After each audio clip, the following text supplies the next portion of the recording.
할렐루야. 우리 주 예수 그리스도의 은혜와 하나님의 사랑과 성령의 교통하심이 여러분들 가운데 있기를 주의 이름으로 축복합니다. 제 이름 뜻이 그런 뜻인 줄 저도 몰랐습니다. 우리 목사님 탁월하십니다.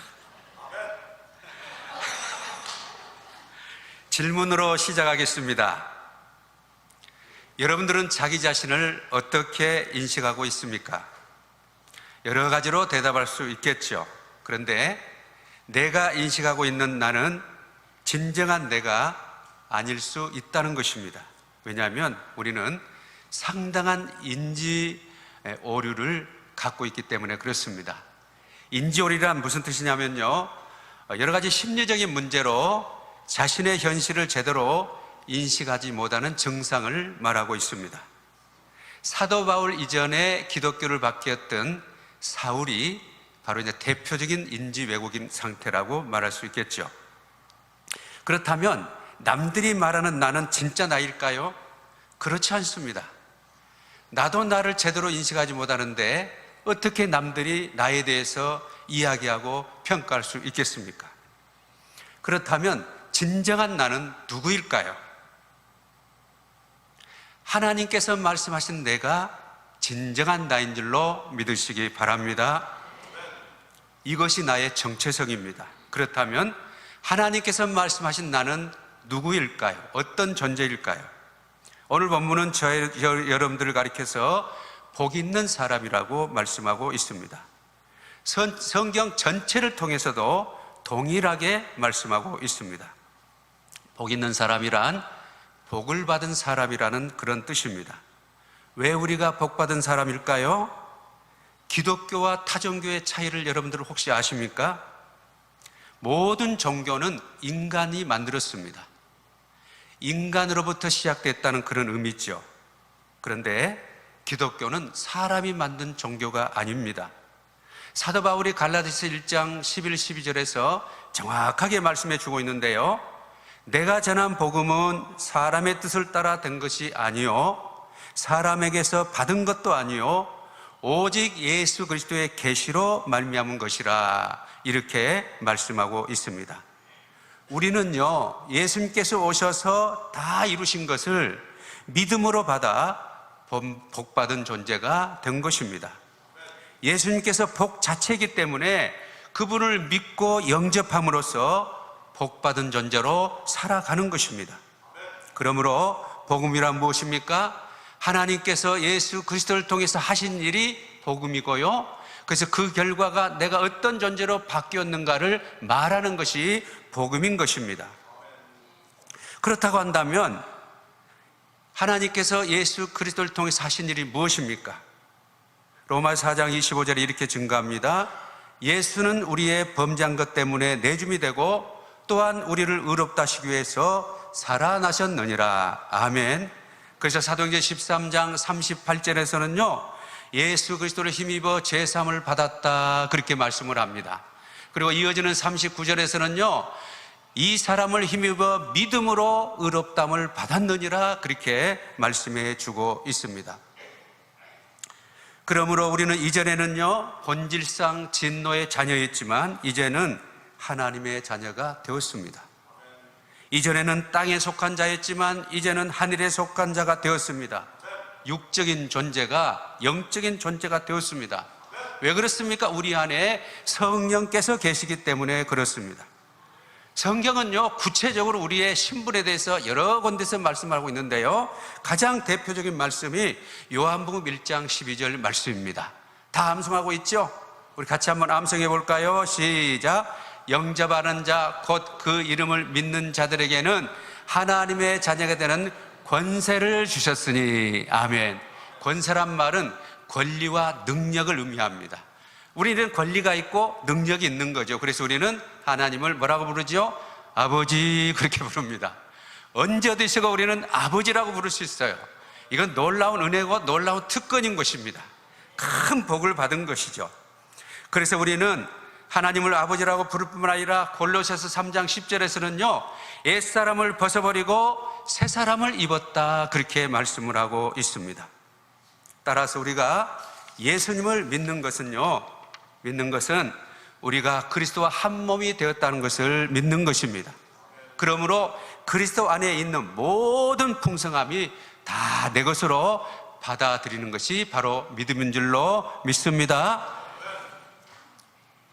그러므로 그리스도의 의로움이 나의 의로움이 되었습니다. 그리스도의 능력이 나의 능력이 되었고요, 그리스도의 권세가 나의 능력이 된 줄로 믿으시기 바랍니다. 여러분, 이것을 믿고 주장하면요, 주님의 모든 것이 나에게로부터 다 이루어집니다. 할렐루야. 그렇습니다. 그런데 우리가 이 놀라운 사실을 알면서도 느끼거나 경험하지 못하는 것이 지금 우리의 현실입니다. 구원받았음을 믿는다고 하지만 여전히 지쳐있고 죄짓고 낙심하고 세상을 두려워하고 있습니다. 어렵고 힘들고 고단하고 병들고 가난합니다. 마치 이런 것들은 운명처럼 받아들이는 것이 우리의 삶의 모습은 아닐까요? 그럼 어떻게 하면 될까요? 예수 믿음을 붙잡으면 됩니다. 우리가 예수님과 한 몸 되었으니 주 안에 있는 모든 것을 선택하고 믿고 주장하면요, 다 내 것으로 경험되고 느끼게 되는 것입니다. 어떤 상황에서도요, 주님의 구원을 마음속에 일으키시기를 바랍니다. 그 통로가 바로 하나님의 말씀입니다. 하나님께서는요, 당신의 자녀들에게 모든 좋은 것들을 말씀을 통해서 다 주셨고 주시기 때문에 그렇습니다. 이를 통해 우리는 복 있는 삶을 넘어서서요, 오늘 말씀의 제목처럼 더 아름답게, 더 영향력 있는 삶을 펼쳐가게 되는 것입니다. 그 사실을 오늘 본문 2절과 3절에서 말씀하고 있는데요, 먼저 우리 2절을 다 같이 한번 읽겠습니다. 시작. 오직 여호와의 율법을 즐거워하여 그의 율법을 주야로 묵상하는도다. 아멘. 첫째, 그들은 하나님 말씀을 즐거워한다고 말씀하고 있습니다. 율법을 즐거워한다는 것은요, 하나님의 말씀을 받은 사람들의 모습, 반응이고 모습입니다. 하나님의 말씀을 통해서 모든 좋은 것들을 다 받기 때문입니다. 하나님의 말씀은 우리에게 청결한 마음을 주십니다. 선한 양심을 회복시켜 주십니다. 그리고 거짓 없는 믿음을 일으켜 주십니다. 그래서 하나님 말씀은 뿐만 아니라 우리에게 세상을 이길 수 있는 전신갑주가 되기도 하지요. 그래서 3절의 말씀처럼 복을 누리게 되는데, 우리 다 같이 3절 한번 읽겠습니다. 그는 시냇가에 심은 나무가 철을 따라 열매를 맺으며 그 잎사이가 마르지 아니함 같으니 그가 하는 모든 일이 다 형통하리로다. 아멘. 모든이라는 말이 나오고 있는데요, 이 모든이라는 말 속에는요, 그리스도 예수 안에 있는 모든 것이 다 담겨져 있어요. 할렐루야. 우리가 그런 존재가 된 거예요.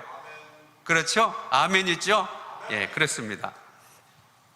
그러면 우리가 그래서 이제 3절의 말씀이 우리가 이제 말씀을 받은 사람들의 모습인데요, 여기서 말하는 철을 따라는요, 하나님의 때를 의미합니다. 그러니까 하나님의 말씀을 받은 사람들은요, 하나님의 때를 살아가는 사람들입니다.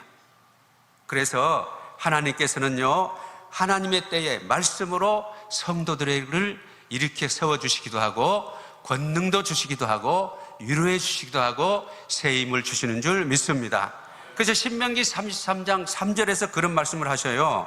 여호와께서 백성을 사랑하시나니 모든 성도가 그의 수중에 있으니 주의 발 아래서 주의 말씀을 받는도다. 아멘. 그렇습니다. 주의 말씀을 받는 것이 얼마나 귀한 일인지 모릅니다. 그들이 세상에서 형통의 복을 누리게 될 것이라고 말씀하는데요, 형통의 복은 뭐냐? 인생의 앞길에 장애물이 없는 거예요. 여러분, 살아가면서 왜 장애물이 없겠어요? 그런데 하나님의 말씀은 그런 모든 우리를 유경에서 건져주신 줄 믿으시기 바랍니다. 그런 장애물을 넘어갈 수 있는 능력을 주신 줄 믿습니다. 그런 권세가 주어졌기 때문에 장애물이 아닌 거예요. 그래서 항상 우리가 평안을 누리게 됩니다.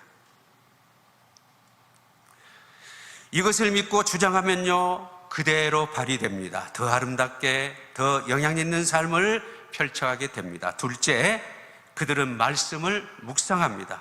묵상한다는 것은 읊조린다는 뜻입니다. 묵상에 대해서 다윗은요, 사무엘상 23절 2절에서 이렇게 말씀합니다. 여호와의 영이 나를 통해 말씀하시며 그의 말씀이 내 혀에 있도다. 아멘. 중요한 말씀이에요. 여호와의 영이 나를 통해 말씀하시며 그의 말씀이 내 혀에 있도다. 우리가 하나님 말씀을 읽고 묵상할 때 성령께서 나를 통해 말씀하신다는 거예요. 그것을 우리는 성령의 감동이라고 그렇게 말씀을 합니다.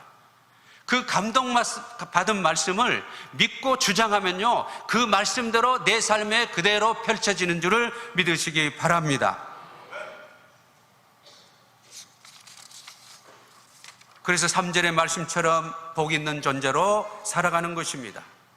하나님의 말씀을 묵상하는 사람들의 반응을 이렇게 증가합니다. 시편 119편 103절 말씀입니다. 주의 말씀의 맛이 내게 어찌 그리 단지요 내 입에 꿀보다 더 단이다.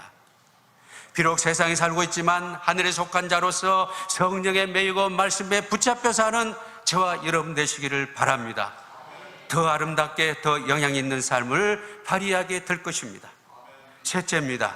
그들은 옛사람을 죽고 새사람으로 살아가는 사람들입니다. 옛 언약은 죄인된 나를 위해서 비둘기나 양과 염소 그리고 수소가시가 대신 죽었습니다. 그러나 새 언약은요, 죄인된 나를 구원하시기 위해서 예수님께서 죽으셨습니다. 그러면 하나님의 은혜로 이미 새 사람 된 나는 어떻게 살아야 되겠습니까? 나는 죽고 내 안에 사시는 그리스도로 살아가는 것입니다. 이것이 바로 성령 충만이고, 이것이 바로 언제 어디서나 어떤 상황에서도 예수 그리스도를 의지하고 의지하는 삶인 줄로 믿으시기를 바랍니다. 이로써 우리는 복 있는 사람을 넘어서서 더 아름답게, 더 위대하게, 더 영향 있는 삶을 세상에서 발휘하게 되는 것입니다. 그러면 어떻게 더 아름답게, 더 영향 있는 삶을 펼쳐갈 수 있을까요? 잘 들어보시기 바랍니다. 예수님은 33년을 살았어요. 요셉은 110세를 살았어요. 모세는 120세, 아람은 야곱은 147세, 아브라함은 175세, 에녹은 365세, 노아는 950세, 그리고 무두셀라는 969세를 살았다라고 기록하고 있습니다. 수명이 긴 순서대로 한번 나열해 봤습니다. 나이를 통해 성경이 주목하는 것은 무엇일까요? 이 땅에 태어나서 이렇게 장수를 누렸다고 하는 것을 말하고 있는 것일까요? 그렇지 않습니다. 한 시대를 살아가면서 어떻게 무엇을 위해서 살았는가를 강조하고 있는 것입니다. 이것만이 저와 여러분들을 더 아름답게, 더 영향 있는 삶을 발휘하게 하기 때문입니다. 예수님께서 요한복음 8장 12절에서 말씀하지요. 나는 세상의 빛이니 나를 따르는 자는 어둠에 다니지 않고 생명의 빛을 얻으리라. 그리고 마태복음 5장 14절에는 이렇게 말씀합니다. 너희는 세상의 빛이니.